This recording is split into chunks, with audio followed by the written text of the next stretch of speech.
Next question की हम बात करेंगे chronic infectious disease caused by the mycobacterium tuberculosis। तो माइकोबैक्टीरियम ट्यूबरक्लोसिस की वजह से कौन सी डिजीज होती है? ट्यूबरक्लोसिस होती है। ठीक है, माइकोबैक्टीरियम ट्यूबरकुलाई की वजह से जो डिजीज होती है वो है माइकोबैक्टीरियम ट्यूबरकुलोसिस। अब यहाँ तो ट्यूबरकुलाई होता है, ये ट्यूबरक्लोसिस पूरा का पूरा ही दे रखा है इन्होंने, ट्यूबरकुलाई, तो नाम से ही हमें पता लग जाता है ना। और पल्मोनरी न्यूमोनिया हो रहा है। ब्रूसेलोसिस क्या है? मिल्क या मिल्क प्रोडक्ट की वजह से होने वाली डिजीज है ना। ब्रूसेलो करके एक बैक्टीरिया होता है, उसकी वजह से ब्रूसेलोसिस होता है। ब्रोंकाइटिस है inflammation of bronchus of the lungs, उसको हम बोलते हैं ब्रोंकाइटिस। नेक्स्ट क्वेश्चन की हम बात करते हैं। तो name the type of family that is formed when biological unrelated individual couple और family live together and jointly carry out family function. मतलब एक साथ रहते हैं लेकिन बायोलॉजिकली वो एक दूसरे से अलग अलग हैं, उनका आपस में कोई लेन देना नहीं है। तो वो कोई फैमिली, किस तरह की फैमिली है? ये तो एक्सटेंडेड फैमिली का मतलब तो ये हुआ कि एक फैमिली जो बड़ी फैमिली है उसको हम एक्सटेंडेड फैमिली कहते हैं, जो दूर तक रहते हैं, चाचा ताऊ सब साथ में रहते हैं, उसको हम एक्सटेंडेड फैमिली बोलते हैं। ठीक है। और ये कम्युनल फैमिली क्या होगी कि जैसे एक सोसाइटी में लोग रहते हैं और वो साथ में एक साथ सेलिब्रेट कर रहे हैं, तो उसको हम बोलेंगे कम्युनल फैमिली। ठीक है। Next, dilation and inflammation of the duct behind the nipple is called. तो इसको हम क्या बोलते हैं? Duct ectasia. डक्ट एक्टेसिया क्या होता है? Dilation and inflammation of the duct behind the nipple. Nipple के पीछे डायलेशन और इन्फ्लामेशन होना, वो डक्ट एक्टेसिया कहलाता है। फाइब्रोएडिनोमस क्या है? ये है नॉन कैंसरस ब्रेस्ट ट्यूमर, इसको हम बोलते हैं फाइब्रोएडिनोमस ब्रेस्ट ट्यूमर, सॉरी। और मास्टाइटिस क्या है? Inflammation of breast tissue, inflammation of breast tissue. Intraductal papilloma क्या है? Benign tumour inside milk duct, इसको हम बोलते हैं इंट्राडक्टल पेपिलियोमा। ठीक है। तो आपको जो पूछा गया है dilation and inflammation of the duct behind the nipple, वो है डक्ट एक्टेसिया। मास्टाइटिस भी पूछा जाता है सबसे ज्यादा। ठीक। इंट्राडक्टल पेपिलियोमा क्या है? Benign tumour inside the duct, milk duct, है ना। Fibroadenomas non cancerous breast tumour, ये आपको ध्यान रखना है, कुछ भी पूछ सकते हैं, है ना। Rectal medication are typically applied, typically supplied in the form of. जो रेक्टल मेडिकेशन देते हैं हम, वो किस फॉर्म में देते हैं? टेबलेट के फॉर्म में नहीं देते हैं, लिक्विड नहीं देते हैं, ओपन कैप्सूल नहीं देंगे, क्या है? सपोजिटरी देते हैं। ठीक है। अगर लिक्विड भी देते हैं तो मेडिकेशन देते हैं। और टिपिकली सप्लाइड पूछा गया है, सपोजिटरी यूज में लेते हैं। ज्यादातर हम सपोजिटरी किन में यूज में लेते हैं? वो चिल्ड्रंस में यूज लेते हैं। ठीक है, ये भी पूछा जाता है। Kegel exercise is a method of controlling incontinence in woman after child birth and help to strengthen the. जो कीगल एक्सरसाइज है वो कौन सी मसल्स को स्ट्रेंथ करती है? एब्डोमिनल मसल्स को नहीं करती, अपर लिम्ब मसल्स को नहीं करती, चेस्ट मसल्स को नहीं करती, पेल्विक फ्लोर मसल्स को करती है। अगर कीगल एक्सरसाइज की तो जो डिलीवरी है वो बहुत इजीली होती है। ठीक है, उसमें पेन कम होता है क्योंकि जो मसल्स है, पेल्विक फ्लोर मसल्स है, वो मजबूत होती है। तो ये मेल्स में भी आजकल कीगल एक्सरसाइज जो है बहुत ज़्यादा प्रचलन में है, क्योंकि इससे चाहे मेल हो या फीमेल हो, दोनों को अच्छे, दोनों के लिए पेल्विक फ्लोर मसल्स के लिए अच्छी होती है। ठीक है। अगर कीगल एक्सरसाइज करते हैं तो प्रोस्टेटाइटिस वगैरह के इनके भी चांसेस कम होते हैं।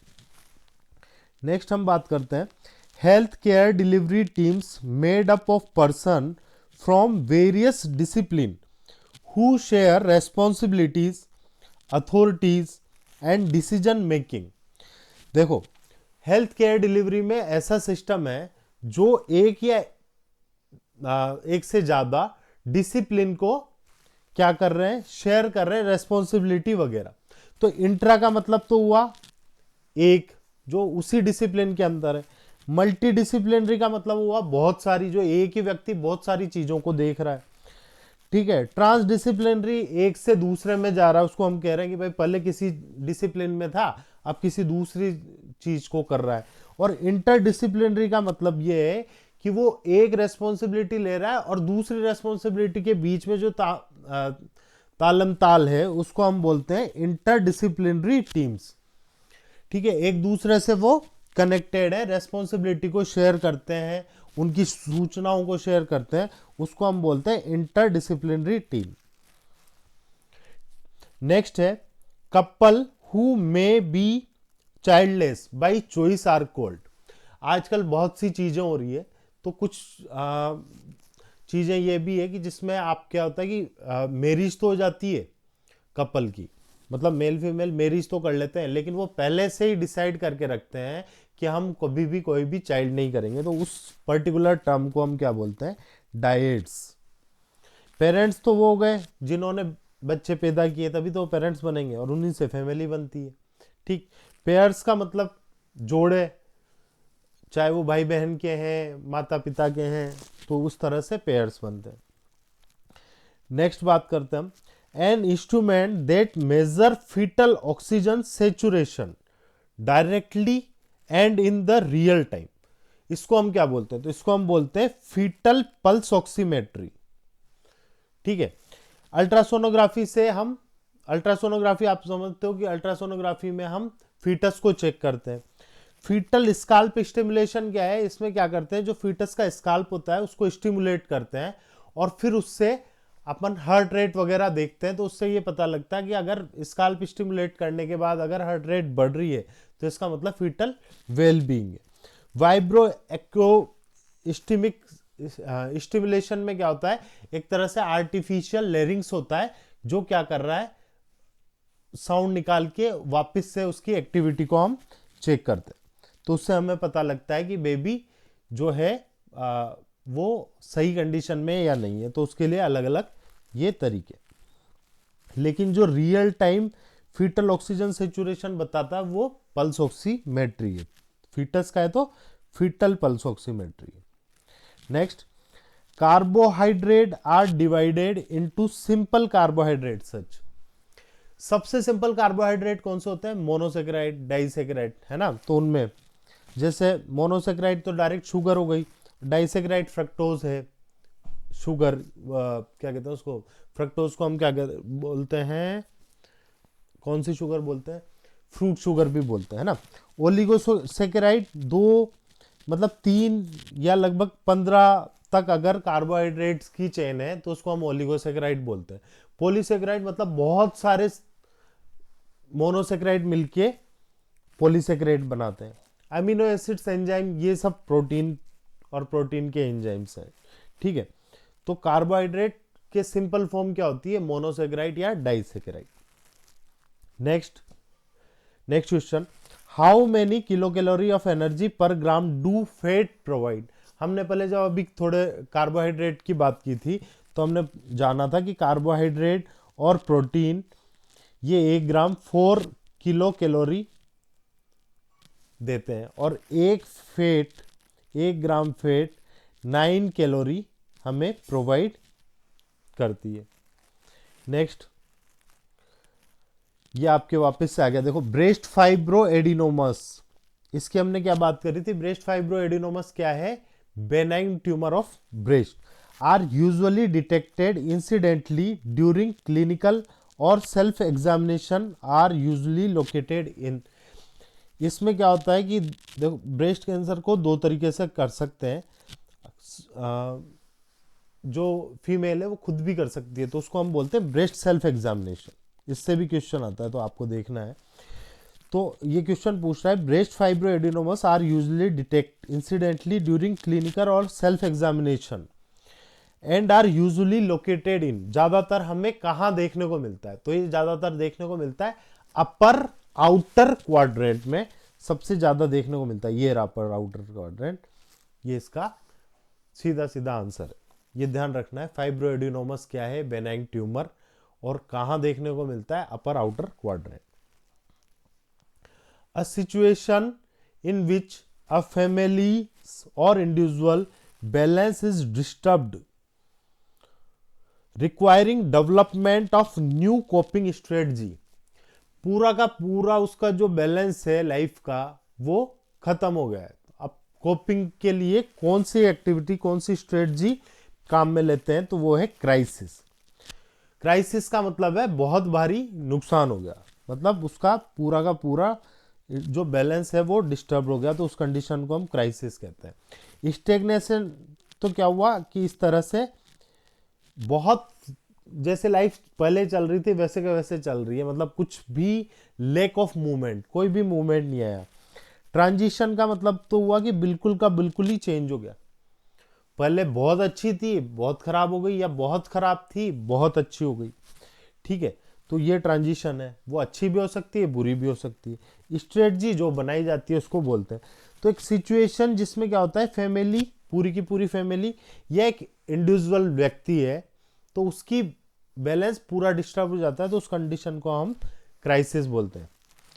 नेक्स्ट क्वेश्चन है, एन ऑटोसोमल रिसेसिव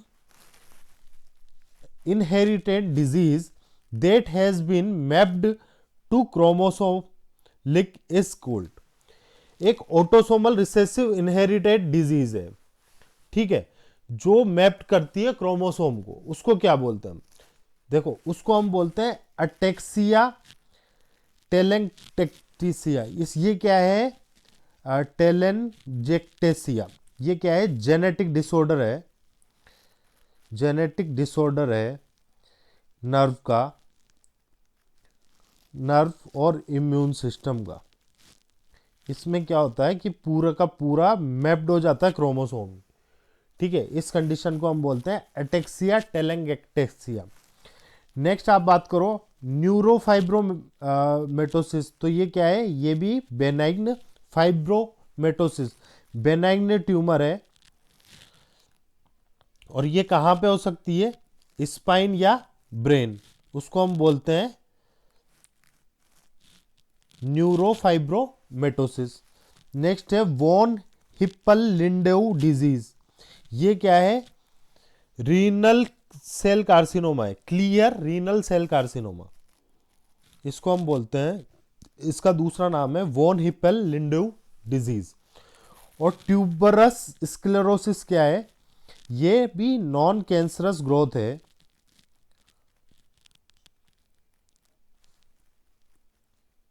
ये कहीं पे भी हो सकती है, स्किन में भी हो सकती है, आई में भी हो सकती है, ब्रेन में भी हो सकती है, ठीक है।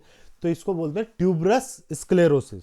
तो आपसे जो क्वेश्चन पूछा गया वो पूछा गया कि autosomal recessive inherited disease that has been mapped to chromosome, जो क्रोमोसोम को ही मैप्ड कर देती है, ठीक, उसको हम बोलते हैं ataxia टेलेंजेक्टेसिया।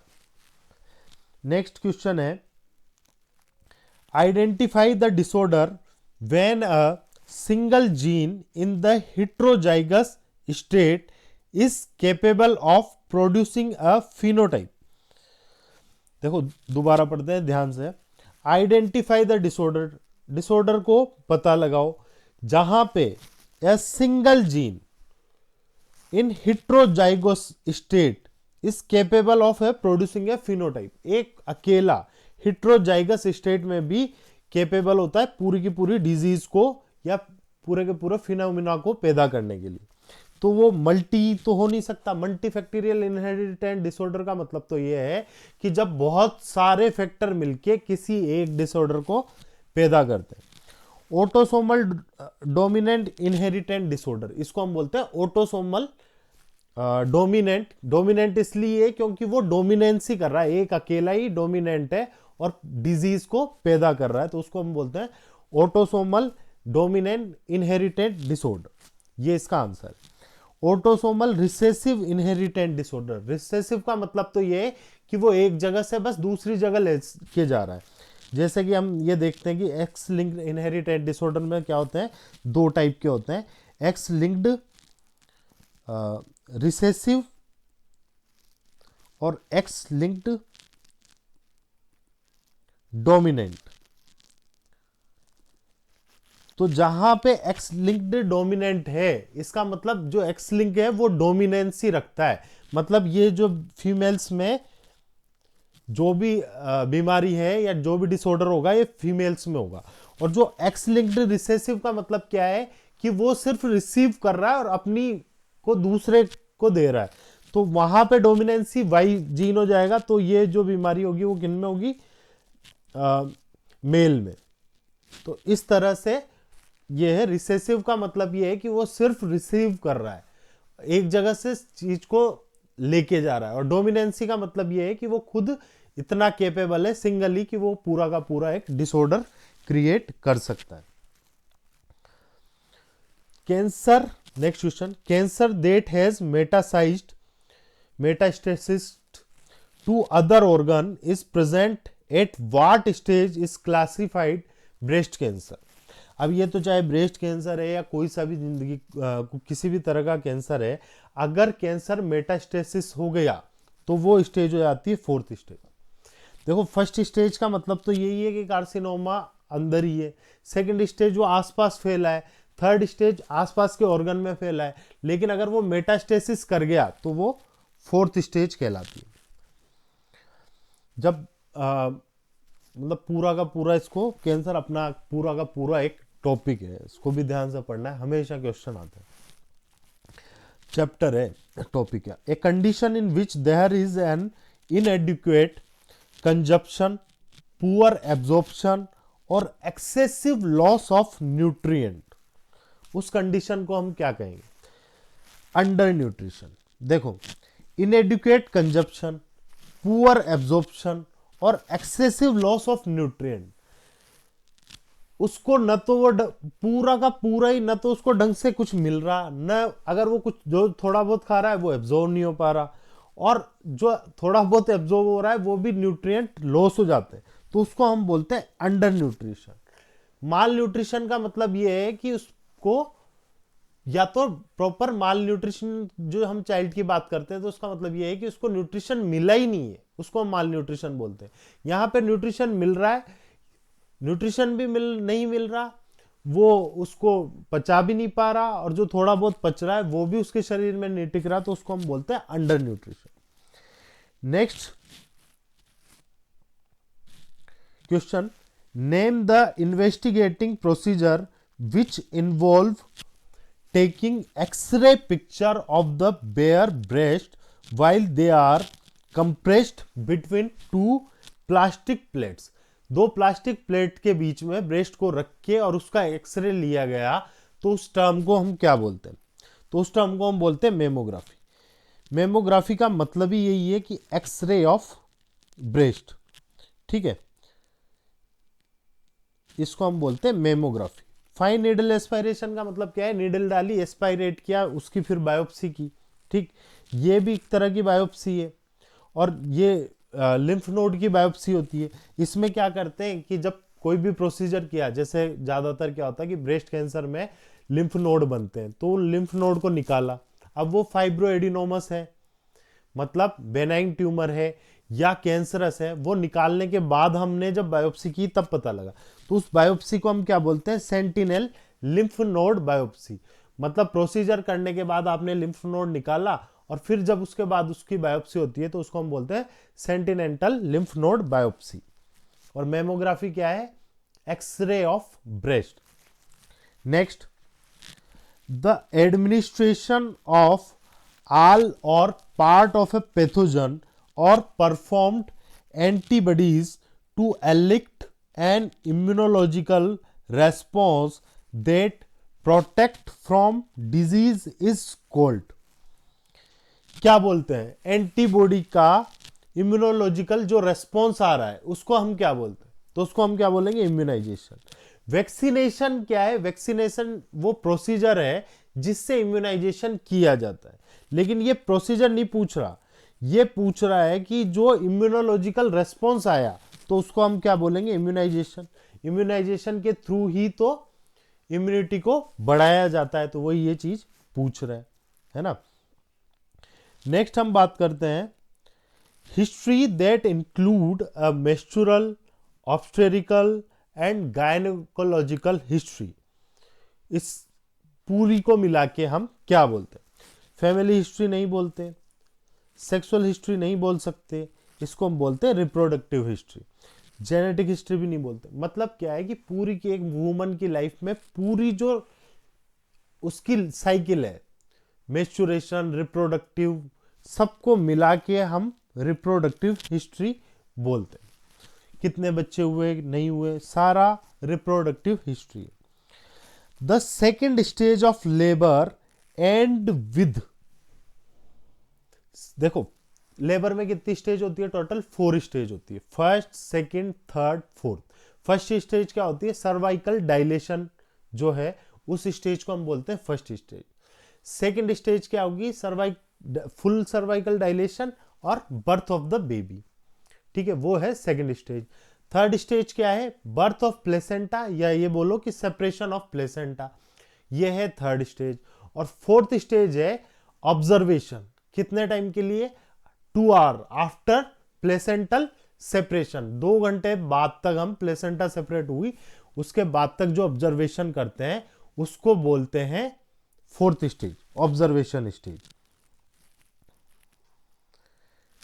Next, the removal of fluid from the pleural sac to drain fluid और identify the content of the fluid is called. देखो जो प्लूरल सेक से फ्लूइड निकाल रहे हैं, अब वो फ्लूइड किस लिए निकाल रहे हैं? Identify the content of the fluid, या किसी भी वजह से निकाल रहे हैं। लेकिन अगर प्लूरल कैविटी से निकालेंगे तो उसको हम क्या बोलेंगे? उस प्रोसीजर को थोरासिंथेसिस बोलते हैं, ठीक है। वाइल थोरासिंथेसिस क्या है? फ्लूइड निकालना, कहां से? प्लूरल कैविटी से। इसी तरह से हम सेकंड टर्म की बात करें, यह है वाइलस सैंपलिंग। देखना हमें सब है क्योंकि पूछा कुछ भी जा सकता है। तो जो कोरियोनिक विलाई होती है, कहां की? प्लेसेंटा की, उसको निकाल के उसकी सैंपलिंग करके अगर कोई क्रोमोसोमल एबनॉर्मलिटी है उसको चेक करने के लिए जो सैंपलिंग की जाती है उसको हम बोलते हैं वाइलस सैंपलिंग। एमनियोसिंथेसिस क्या है? जो एमनियोटिक फ्लूइड है उसको निकालना, चाहे वो जांच के लिए निकालते हैं या अगर पॉलीहाइड्रोअम्नियोज हो गया तो उस कंडीशन में निकालते हैं। पेरिकार्डियोसिंथेसिस, जो हार्ट होता है उसके चारों तरफ कौन सा फ्लूइड होता है? Pericardial fluid. तो अगर उसको निकालना है तो उसको हम बोलते हैं पेरिकार्डियोसिंथेसिस। ज्यादातर जो टर्म है वो अपने नाम से ही पता चल जाती है, और जो नहीं पता चल रही बस उनको याद करना है, पूछा कुछ भी जा सकता है। तो जो अपने ऑप्शंस हैं और जो क्वेश्चन पहले आए हुए हैं वो हमें पूरा एक आइडिया बताते हैं कि हमें क्या पढ़ना है। तो जो पहले क्वेश्चन आया उसको डिटेल्ड अच्छे से समझना है एक एक टॉपिक को, क्योंकि उन्हीं टॉपिक में से ज्यादातर क्वेश्चन बनते हैं।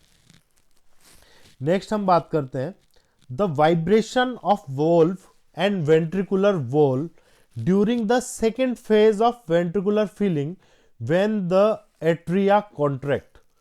मतलब ये पूछ रहा है कि जब वाइब्रेशन होता है, vibration of valve and ventricular valve during the second phase of ventricular feeling when the atria contract, सीधा सीधा पूछ लिया इसने। तो ये कौन सी साउंड है? तो जब एट्रिया कॉन्ट्रैक्ट होते हैं तो उसको हम बोलते हैं fourth heart sound. Atrial contraction पे जो हमें साउंड सुनाई देती है उसको हम बोलते हैं फोर्थ हर्ट साउंड, ठीक है। जो फर्स्ट हर्ट साउंड होती है वो कौन सी होती है? आपकी लब, LUB। और ये कब होती है? Closing of AV valve. जब AV valve, atrio ventricular valve, ये आपके एक हर्ट बनाया, ये एट्रियम है, ये वेंट्रिकुलर है, तो यहां पे जो वोल्व है इनके क्लोजिंग होने पे जो आपको साउंड सुनाई देती है वो होती है फर्स्ट हर्ट साउंड, इसको हम बोलते हैं लब। सेकंड हर्ट साउंड होती है आपकी, वो होती है dub, closing of semi lunar valve. Semi lunar valve का मतलब क्या है कि जो हमारी वोल्व, जो हमारी पल्मोनरी आर्टरी है, जो कहाँ होती है, राइट एट्रियम से एक तरह लंग्स में लेके जाती है ना, ब्लड को, और फिर वहां से ब्लड आता है लेफ्ट एट्रियम में। ठीक है, लेफ्ट एट्रियम में ये रहा।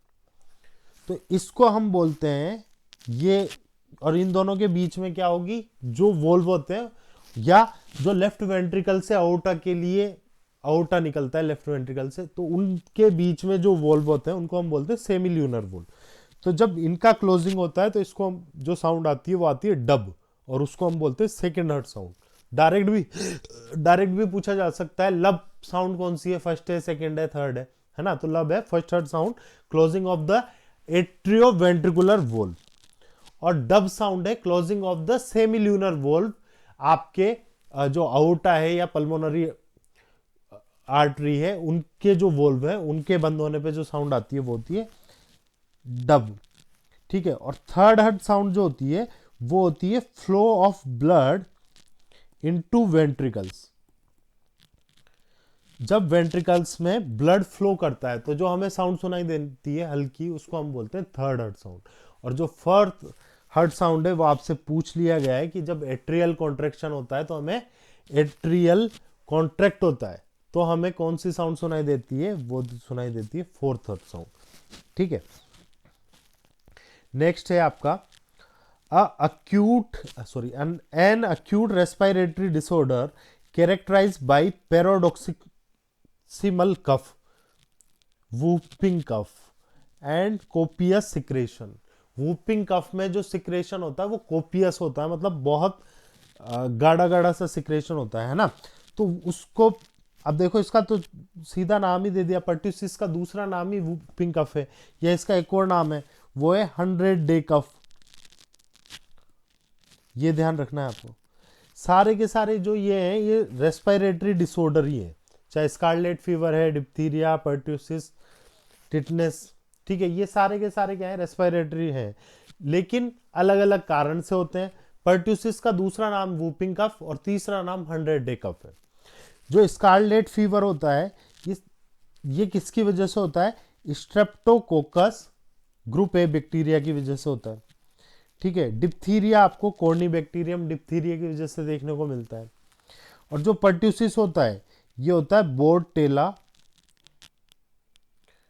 पर्ट्यूसिस, इसकी वजह से जो आपको रेस्पिरेटरी डिसऑर्डर देखने को मिलता है वो है पर्ट्यूसिस या वूपिंग कफ। और टिटनेस का तो आपको पता ही है, क्लोस्ट्रीडियम टिटेनी। ये तो बहुत बार पूछा जाता है क्योंकि ये टिटनस क्या है, एक इंपॉर्टेंट चीज है बाकी की तुलना में। तो टिटनस का क्लोस्ट्रीडियम टिटेनी है, याद रख, तो सारे ही रखने हैं। जो एग्जाम में देखो, आपको डीएसएसबी का एग्जाम क्रैक करना है, डीएसएसबी के एग्जाम के जो पुराने पेपर है वो अच्छे से करना है, तो उसमें आपके नर्सिंग का मैक्सिमम पोर्शन कवर हो जाता है। उसके अलावा आपको नॉन नर्सिंग पे भी ध्यान देना है इसमें। नेक्स्ट क्वेश्चन देखते हैं हम। Inflammatory mediator not involved in the pathogenesis of asthma is called. ये सारे के सारे जो हैं, ल्यूकोट्राइनेज, हिस्टामिन, प्रोस्टाग्लैंडिन, ये सब के सब क्या है, अस्थमा के कारण है। एड्रेनलिन, एड्रेनलिन तो एक हार्मोन है जो आपको जब फाइट और फ्लाइट की कंडीशन होती है तब रिलीज होता है, तो वो एक अलग चीज होगी। अस्थमा में ये सबका यही काम है, वेस्कुलर परमेबिलिटी बढ़ा रहे हैं, ये वेस्कुलर परमेबिलिटी बढ़ाता भी है और वेस्कुलर परमेबिलिटी कम भी करता है। हिस्टामिन है, ये मास्ट सेल की वजह से सिक्रेट होता है ना। तो ये सारे के सारे अस्थमा में जब आप पैथोफिजियोलॉजी पढ़ोगे तो आपको देखने को मिलते हैं, और इनकी वजह से अस्थमा में, मतलब इनके नाम आते हैं, इनकी वजह से डेवलप भी होता है, और अस्थमा को प्रिवेंट करने के लिए भी ये जरूरी होता है। द अकुमुलेशन ऑफ पस in the pleural cavity, pleural cavity में अगर जो पस भर जाता है तो उसको हम क्या बोलते हैं, एम्फाइसीमा। हीमोथोरेक्स, अगर प्लूरल कैविटी में ब्लड है तो हम बोलते हैं हीमोथोरेक्स। ठीक, न्यूमोथोरेक्स, न्यूमो मतलब एयर है अगर, तो उसको हम बोलते हैं न्यूमोथोरेक्स। हाइड्रोथोरेक्स, हाइड्रोथोरेक्स का मतलब है आपके कि वाटर जैसी, वाटर भर गया एक तरह से, मान लो कि क्लियर है, कोई सीरियस फ्लूड नहीं है, कोई इन्फेक्शियस इन्फेक्शन की वजह से नहीं हुआ। ये किस वजह से हुआ है कि आपका हार्ट फेल हो गया, लीवर ढंग से काम नहीं कर रहा, फ्लूड बढ़ गया, मतलब किडनी प्रॉपर एक्सक्रिएट नहीं कर पा रही, और फ्लूड अगर बढ़ गया तो फ्लूड लंग्स तक भी भर गया, तो उस कंडीशन को हम, प्लूरल केविटी में भर गया, तो उस कंडीशन को हम बोलते हैं हाइड्रोथोरेक्स। ठीक, नेक्स्ट क्लास में। Thank you.